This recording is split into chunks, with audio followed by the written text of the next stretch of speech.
Muito bem. Muitos conheciam a canção já, né? Outros não, mas é uma canção que está sendo bem tocada. Não é do meu tempo. No meu tempo a gente cantava outra canção do Egito, né? Mas aí eles trouxeram essa canção, aí não tinha guitarrista, falou, se vira aí, toca guitarra, né?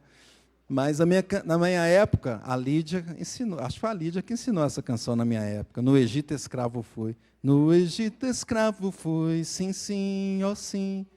No Egito escravo fui. Isso aí, muito bem.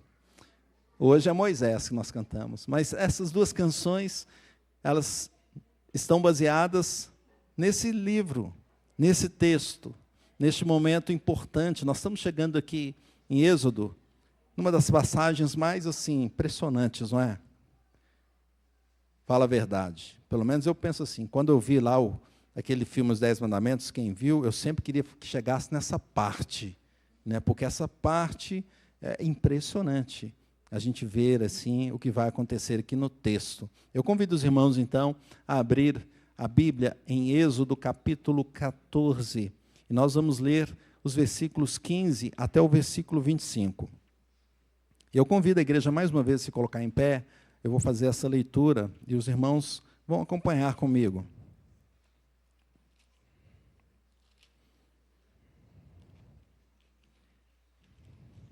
Êxodo 14, versículos 15 até o versículo de número 25. Diz assim a palavra do Senhor.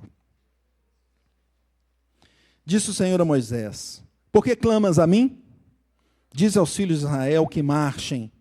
E tu, levanta o teu bordão, estende a mão sobre o mar e divide-o, para que os filhos de Israel passem pelo meio do mar em seco. Eis que endurecerei o coração dos egípcios, para que vos sigam e entrem nele. Serei glorificado em Faraó e em todo o seu exército, nos seus carros e nos seus cavalarianos. E os egípcios saberão que eu sou o Senhor, quando glorificado em Faraó, nos seus carros e nos seus cavalarianos. Então, o anjo de Deus, que ia diante do exército de Israel, se retirou e passou para trás deles. Também a coluna de nuvem se retirou de diante deles e se pôs atrás deles. Ia entre o campo dos egípcios e o campo de Israel. A nuvem era escuridade para aqueles, e para este esclarecia a noite, de maneira que em toda a noite este e aqueles não puderam aproximar-se. Então Moisés estendeu a mão sobre o mar, e o Senhor, por um forte vento oriental que soprou toda aquela noite, fez retirar-se o mar, que se tornou em terra seca, e as águas foram divididas. Os filhos de Israel entraram pelo meio do mar em seco, e as águas lhes foram qual muro à sua direita e à sua esquerda. Os egípcios que os perseguiam entraram atrás deles, todos os cavalos de Faraó, os seus carros e os seus cavalarianos, até ao meio do mar.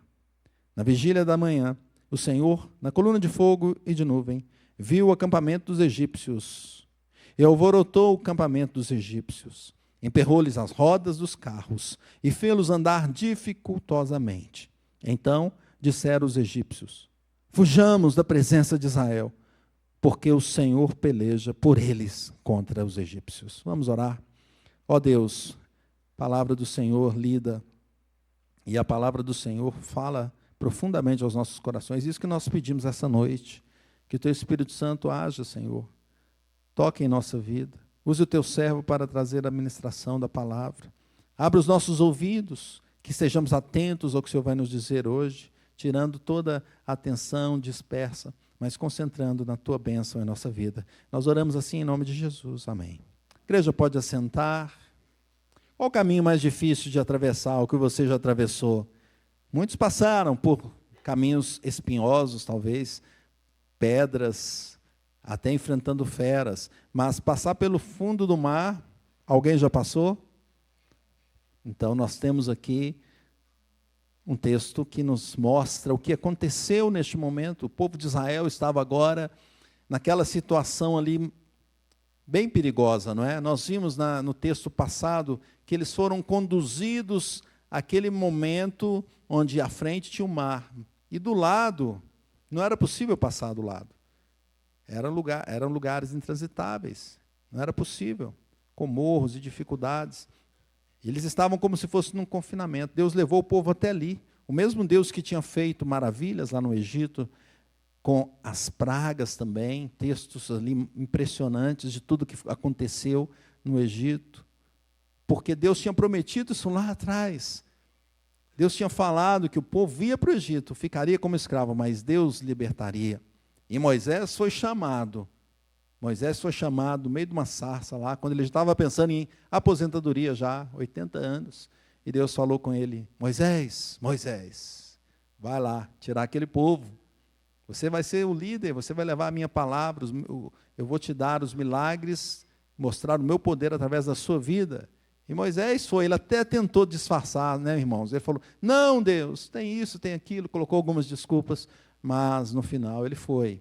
Deus o levou até aquele momento. E agora, ele estava com o povo, ele tinha lá pregado: gente, Deus vai nos tirar daqui, vamos seguir. Tinha falado para Faraó: Faraó, deixa o meu povo ir, como nós cantamos aqui, deixa o meu povo ir.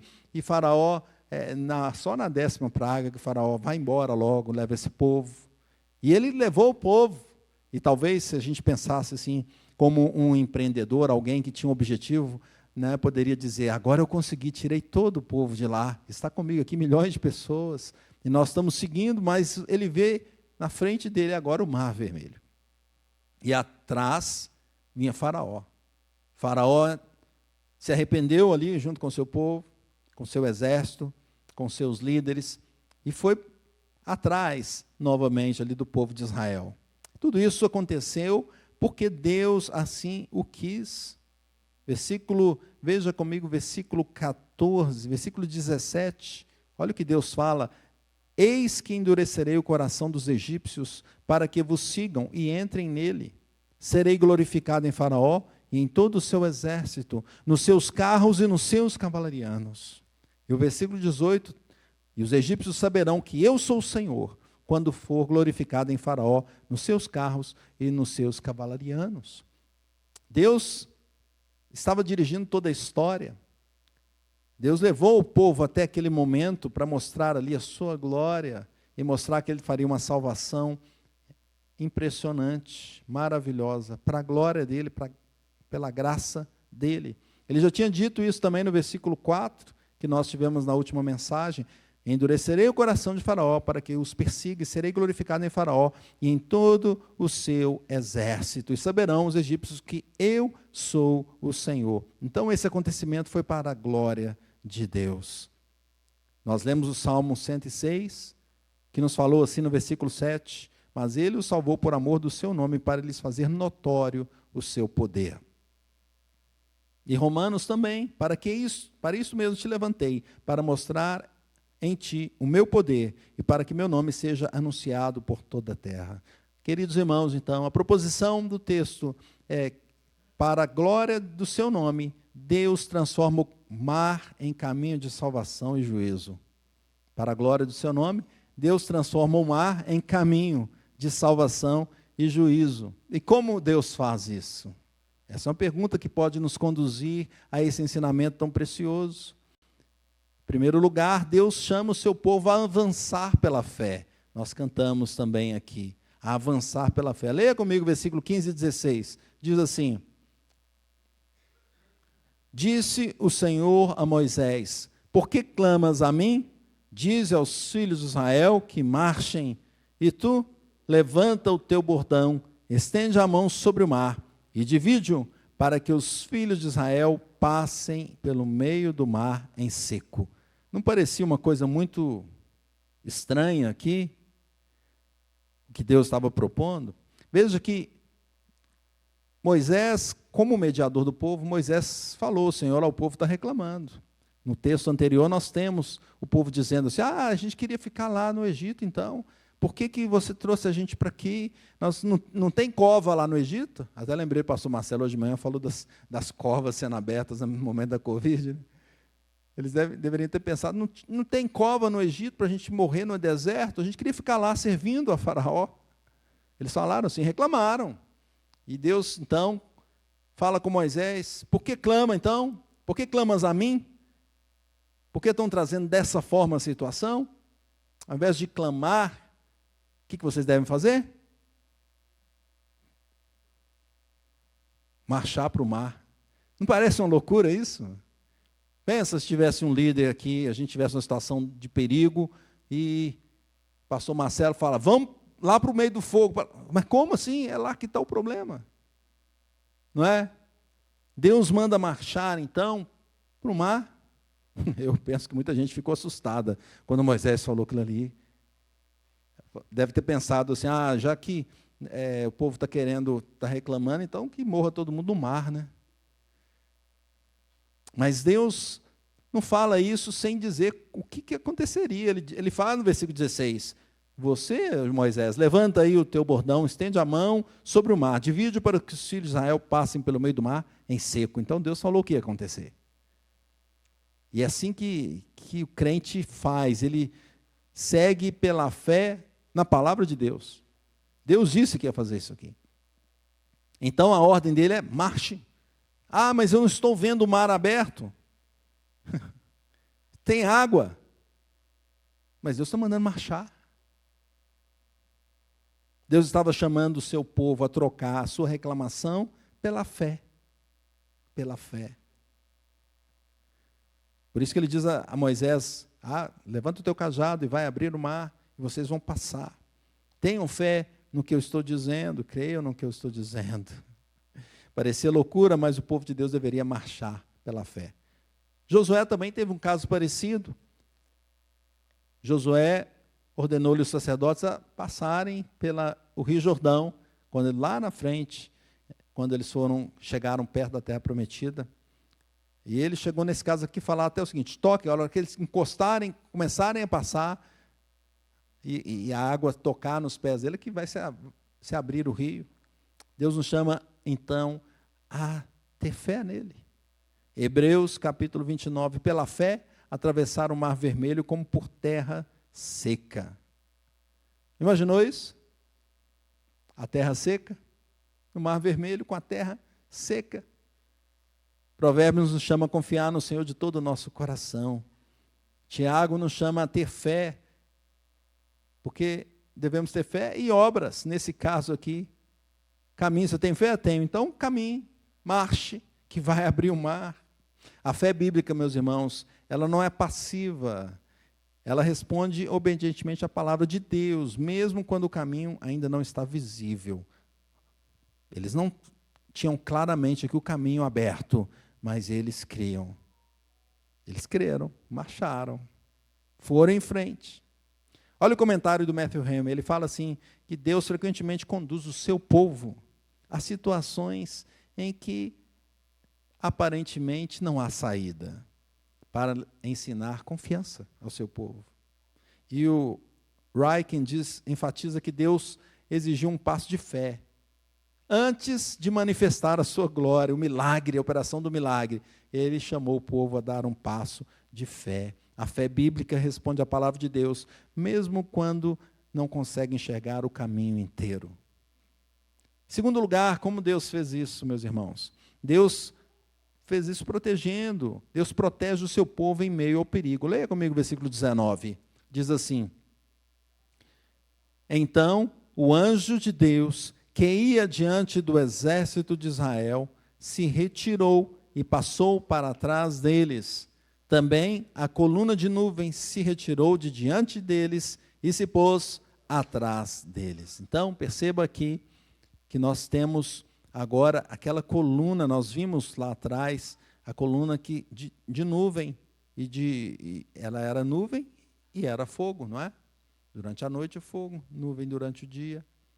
E essa coluna, então, ela guardava o povo do sol, as nuvens estavam ali quando o sol estava forte, e à noite no deserto, quando tem frio, porque o deserto esfria rapidamente na areia, vai embora rápido o calor, aquecia o fogo, aquecia o povo. E ele ia adiante, quando a coluna se levantava e seguia, o povo seguia, era o guia de Israel. Nesse momento aqui, ela sai da frente e vai para trás. E ela se coloca, então, ali na retaguarda, quando os egípcios estavam se aproximando, com todos os seus cavalos, com todo o seu exército. Consegue imaginar a cena? Estamos todos esperançosos que vamos avançar e agora vem o exército de Faraó. Era de se temer, não é? O Senhor então se coloca atrás do povo e faz ali como se fosse uma separação entre o povo de Israel e o exército egípcio.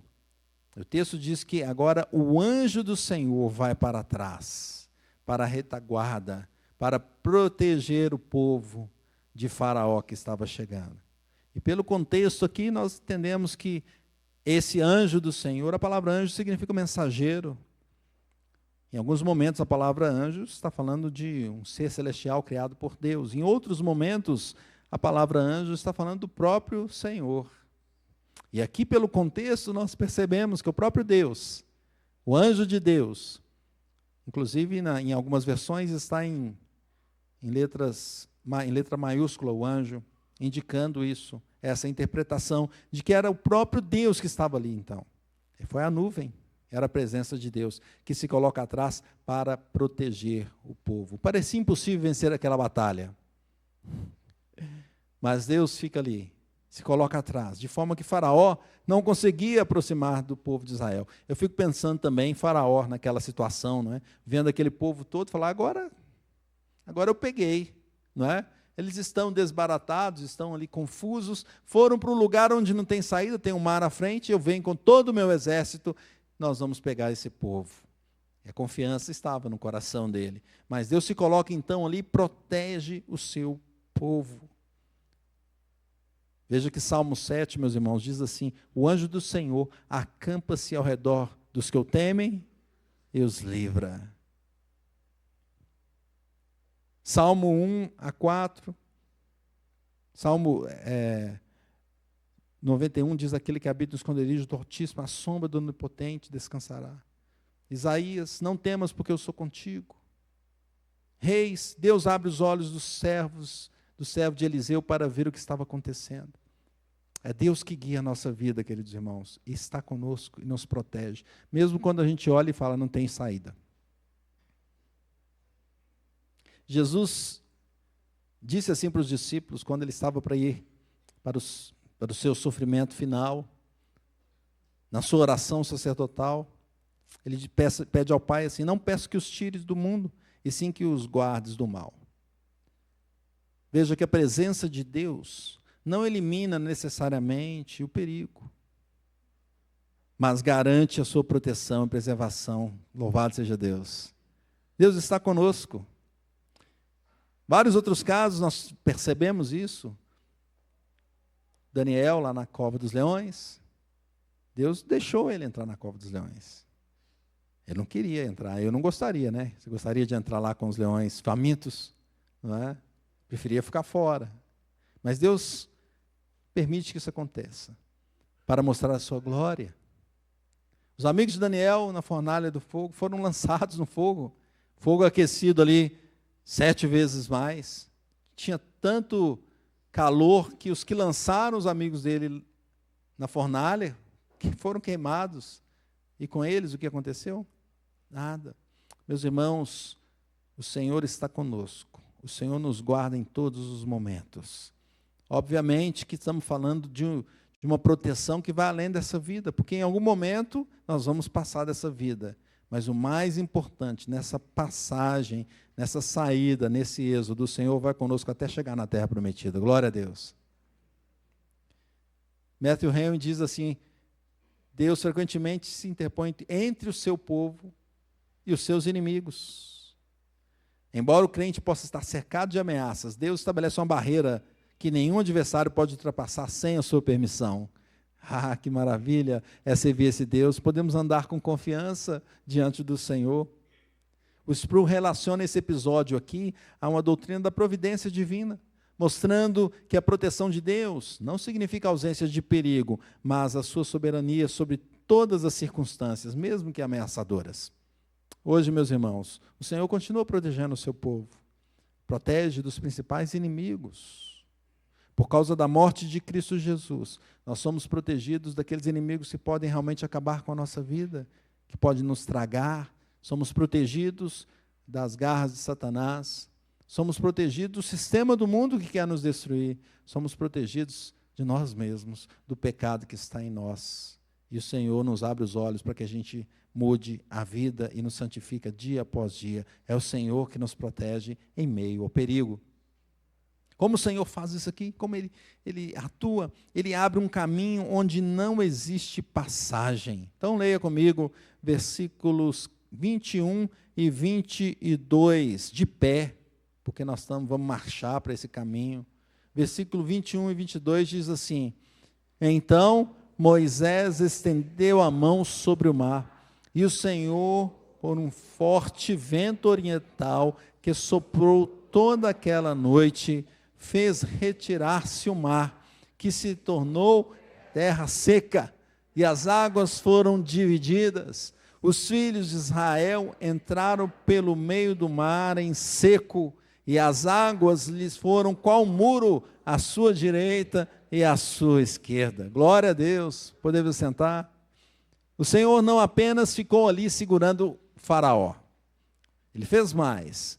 Ele foi, pela sua ordem, a Moisés, ele abre o mar vermelho em duas partes. Quando Moisés estendeu ali a sua vara, o seu bordão, as águas se dividiram. Como que fosse um vento, a Bíblia diz, foi um vento oriental que soprou toda aquela noite e dividiu o mar em duas partes. As águas estavam de um lado e de outro, como se fossem muros. Muros. Veja que algumas pessoas, alguns críticos que não creem na palavra de Deus, no milagre que o Senhor faz, porque só pode ser milagre. Mas alguns dizem, não, o Mar Vermelho naquela região tem uns lugares mais rasos. E dependendo do período, se tiver seca, aquele lugar fica tão rasinho que dá para passar ali de um lado para outro, tentando justificar o que acontecia aqui, não é? E aí eu ouvi dizer que um professor disse isso numa sala de aula, e o menino que estava lá ouvindo diz, glória a Deus! Aí o professor, mas por que glória a Deus? Ué, porque dessa forma aí Deus matou todo o exército do Faraó, nessa água rasinha. Veja que o texto nos deixa aqui, nos conta de uma maneira importante que o mar se dividiu em duas partes, não é assim? E foi qual muro? O muro é baixinho? É pequenininho? Normalmente o muro tem uma certa altura, não é?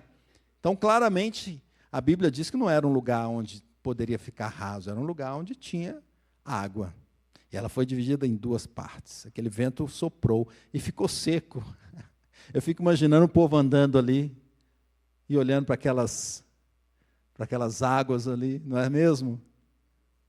Quem sabe via até um peixe no meio do muro daquilo. Esse peixe vai passar de um lado para o outro. É a bênção de Deus. Foi o Senhor que fez isso. Um milagre. O que é impossível para os homens é possível para Deus. Glória a Deus. Dessa forma o povo conseguiu atravessar durante a noite.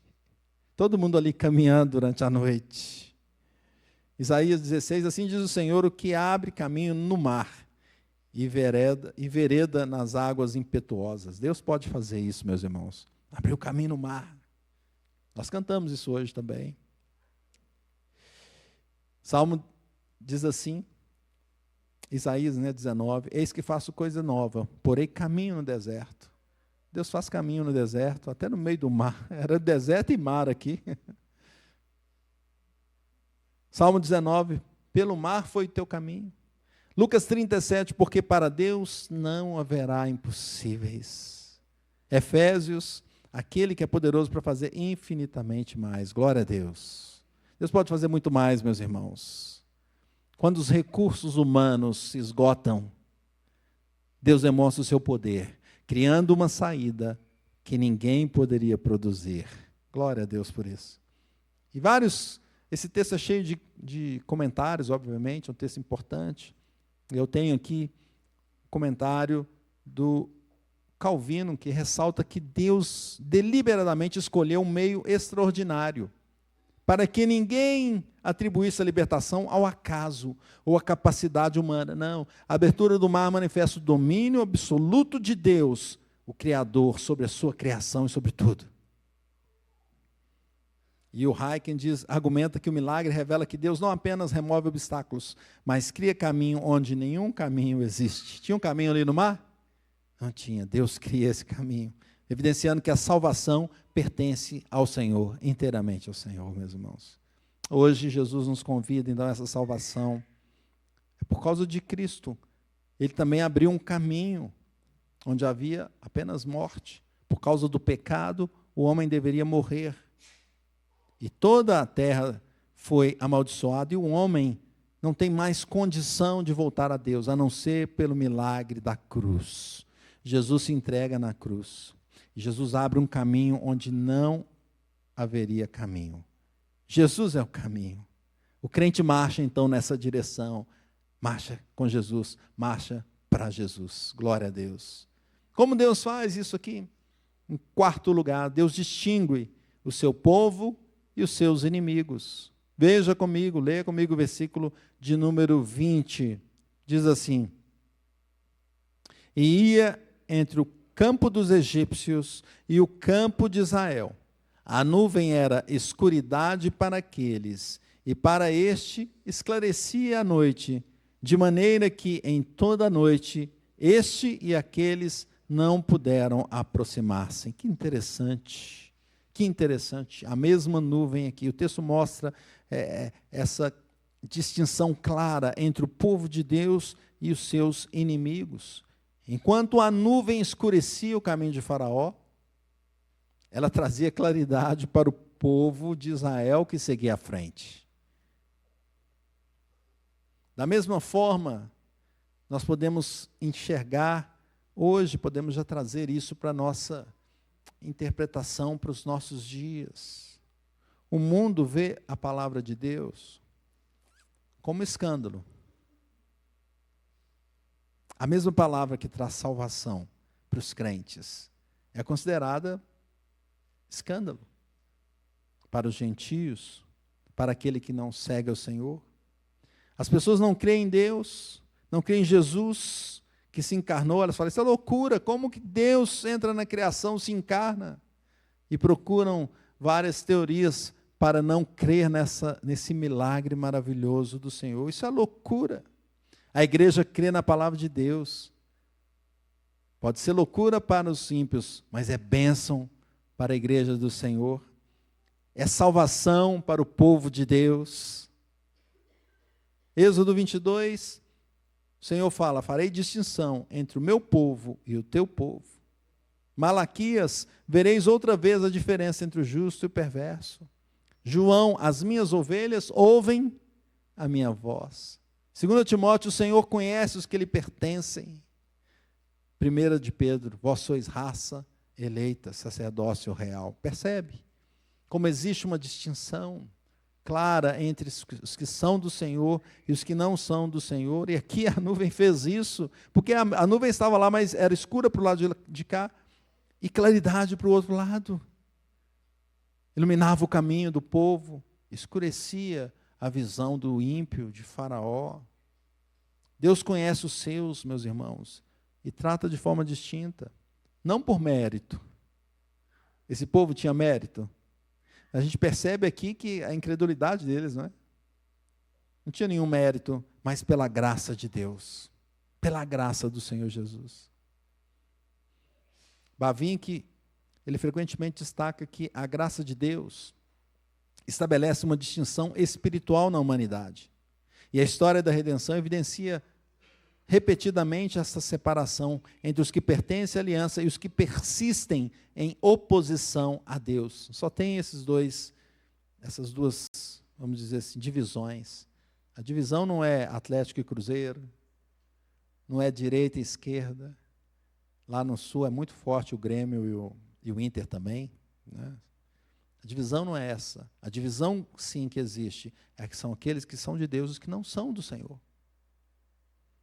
Calvino observa que a mesma nuvem produz efeitos diferentes. Luz para Israel, trevas para os gentios. Isso ilustra a presença, como a presença de Deus traz bênção ao seu povo e juízo aos que permanecem em rebelião. E o Klein vê o êxodo como um ato judicial da aliança. A nuvem funciona simultaneamente como proteção para o povo pactuado e como sinal de condenação para os inimigos de Deus. Existe uma distinção clara. E a grande questão que vem para o nosso pensamento é: e aí? Onde que eu estou? Se existe uma distinção clara assim, em que lado eu estou? Eu estou do lado onde a nuvem está iluminando, eu estou do lado onde há escuridão. Deus nos chama a pensar neste momento e nesse dia, qual caminho estamos seguindo? O caminho do Senhor, com o Senhor ou sem o Senhor? Como o Senhor faz isso? Em quinto lugar, meus irmãos, quinto lugar, Deus derrota aqueles que resistem ao seu propósito. Então leia comigo o versículo de número 24 e 25. Diz assim a palavra de Deus: na vigília da manhã, o Senhor, na coluna de fogo e de nuvem, viu o acampamento dos egípcios e alvorotou o acampamento dos egípcios. Emperrou-lhes as rodas dos carros e fê-los andar dificultosamente. Então disseram os egípcios: fujamos da presença de Israel, porque o Senhor peleja por eles contra os egípcios. Então Deus, o texto traz aqui que o Senhor agora, separando aqueles dois grupos ali, ele não só separou, não só abriu o mar lá pela frente, mas ele estava apontando agora para uma destruição para esse povo que estava atrás. Não é? Ele avança contra os exércitos dos egípcios. E ele trava ali as rodas, os carros deles. Certamente, hoje as guerras são em drones, né? Hoje são em drones. Acontecem através dos drones. Se fosse drones aqui, talvez Deus tiraria o sinal dos drones, né? Cairiam os drones todos. Fico pensando assim. Mas naquela época eram os cavalos, os carros ali, não é? É que eram poderosos. Eles confiavam nesse exército e nessa potência. E o que Deus faz então? Faraó vindo lá, tentando vir, além de estar escuro e estar difícil de passar, Deus trava as rodas, emperra as rodas dos carros. Pensa, tentando andar e não anda.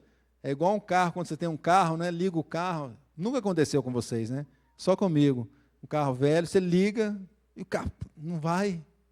Eu me lembro que eu tinha um carro e o carro começou a dar esse tipo de problema, né? Ele acelerava, ele parava. Eu não sabia o que era. E toda vez eu chamava um irmão muito querido nosso que já partiu, que os irmãos sabem quem é, né? E ele ia lá me socorrer.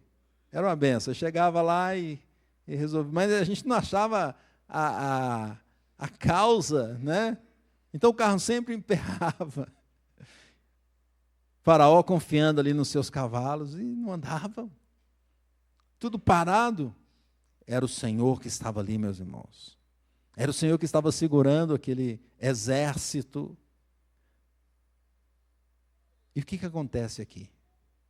O final desse texto vai nos mostrando agora que o exército egípcio começa a se preocupar de uma maneira forte. Eles começam a perceber o seguinte: olha, você quer saber de alguma coisa? Nós estamos perdidos. O final eles colocam isso aqui: fujamos. Olha o que diz o texto: fujamos da presença de Israel.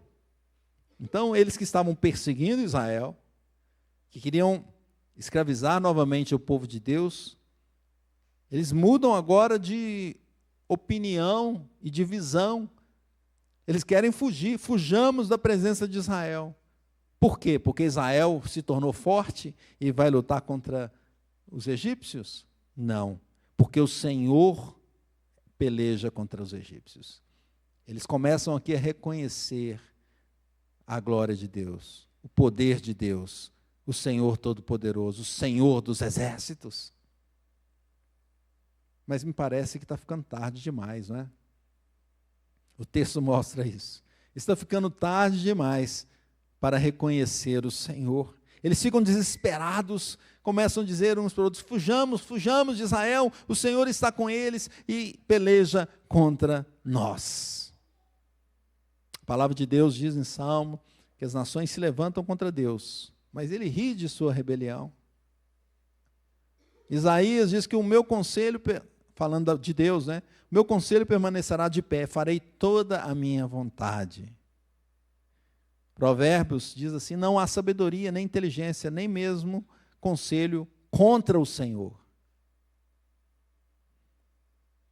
Atos diz assim: se é de Deus, não podereis destruí-los. Quando os discípulos apóstolos estavam fazendo uma obra e os inimigos queriam destruir, e alguém diz: se isso aí for de Deus, esquece, não vamos conseguir destruir.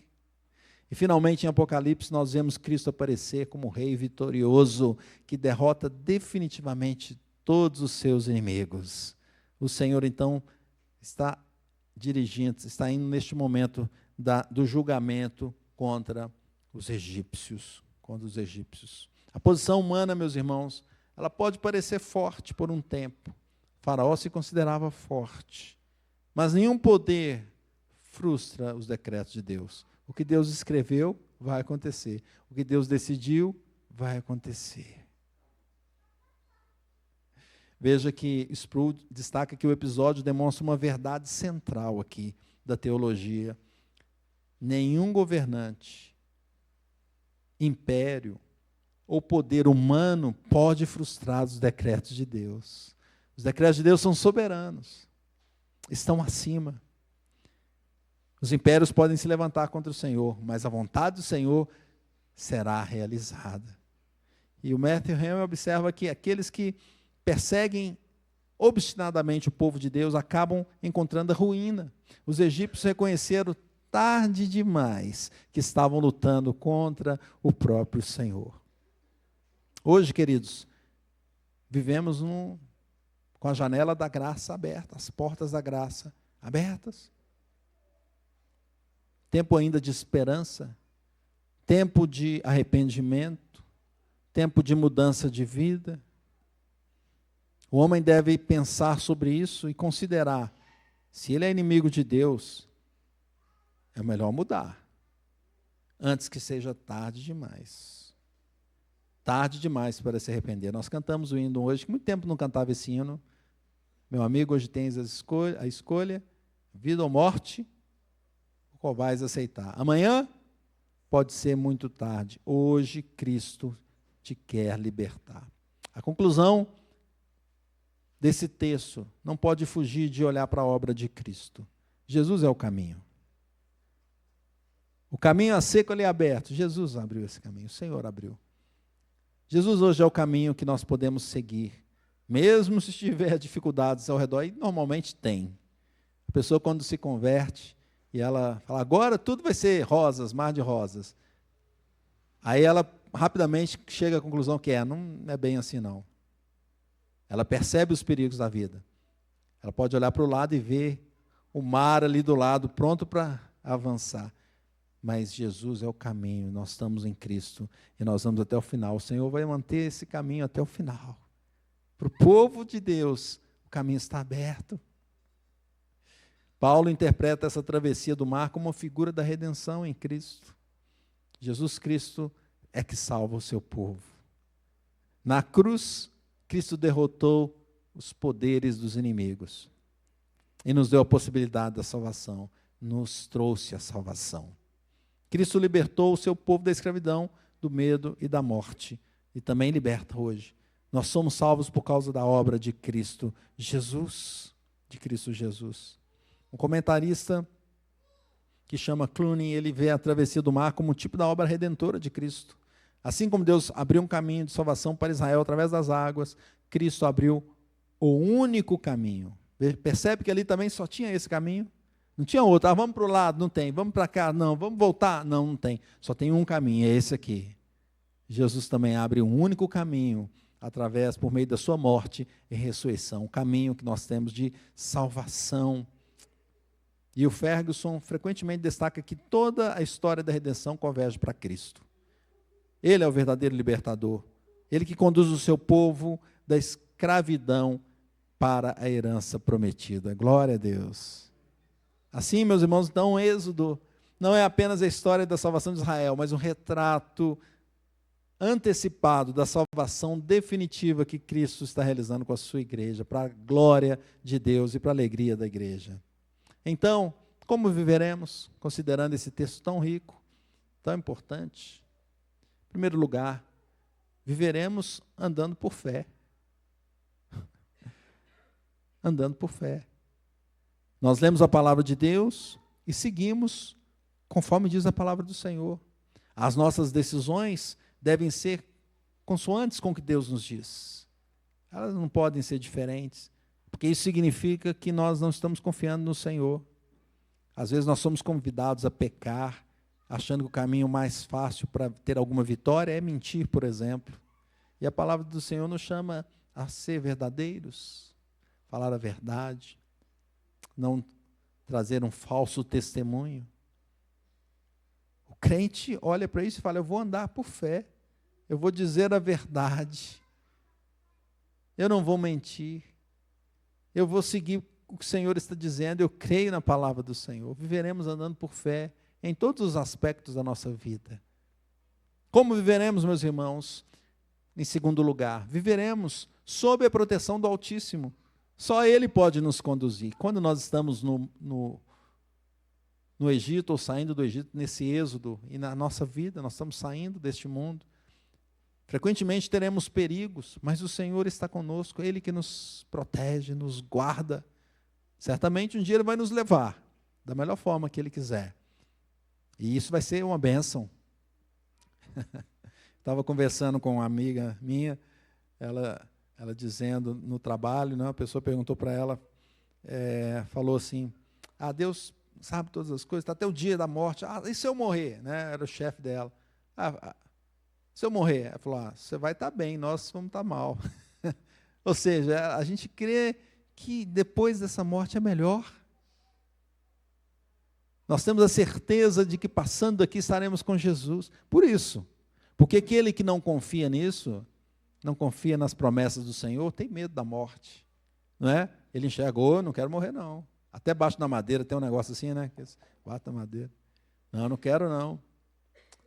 Mas Paulo falou diferente. Paulo falou o quê? Falou assim: Senhor, se o Senhor me levar é até melhor. Eu prefiro isso, estar contigo. Mas por causa da missão que o Senhor me deu, e por causa do povo, eu ainda tenho uma obra a fazer aqui, eu vou continuar. Mas é lucro partir. É lucro partir. Viveremos sob a proteção do Altíssimo, esperando que Ele vai nos levar um dia. Mas enquanto estamos aqui, Ele nos conduz pela graça dEle. Terceiro lugar, meus irmãos, como viveremos? Seguindo o caminho. O caminho é Cristo. O mar está aberto. Nós vamos ficar parados aqui? Vamos esperar Faraó tirar a sujeira da roda para nos alcançar? Ou nós vamos entrar no meio do mar? Mas o mar tem ali as águas, e pode a qualquer momento pode desmoronar, pode cair, né? Nós vamos seguir ou nós vamos ficar parados? Seguiremos o caminho que é Cristo. Ele que abriu o caminho para andarmos. Jesus é o caminho, a verdade e a vida. E não conseguiremos chegar ao Pai sem Cristo. Seguiremos o caminho que é Cristo. Em quarto lugar, para orarmos, queridos irmãos, viveremos sendo o povo de Deus. Aqui nós temos uma distinção clara entre o povo de Deus e o ímpio, aquele que não é do Senhor. E nós estamos vendo aqui o destino de cada um deles.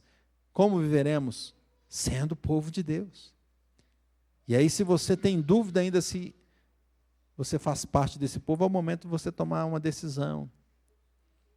Meu amigo, hoje tem as escolhas, vida ou morte, o qual vais aceitar. Amanhã pode ser muito tarde. Hoje, Cristo te quer libertar. Se você quer andar com o Senhor Jesus, entregue a sua vida completamente a Ele, em nome de Jesus. Vamos orar, queridos irmãos?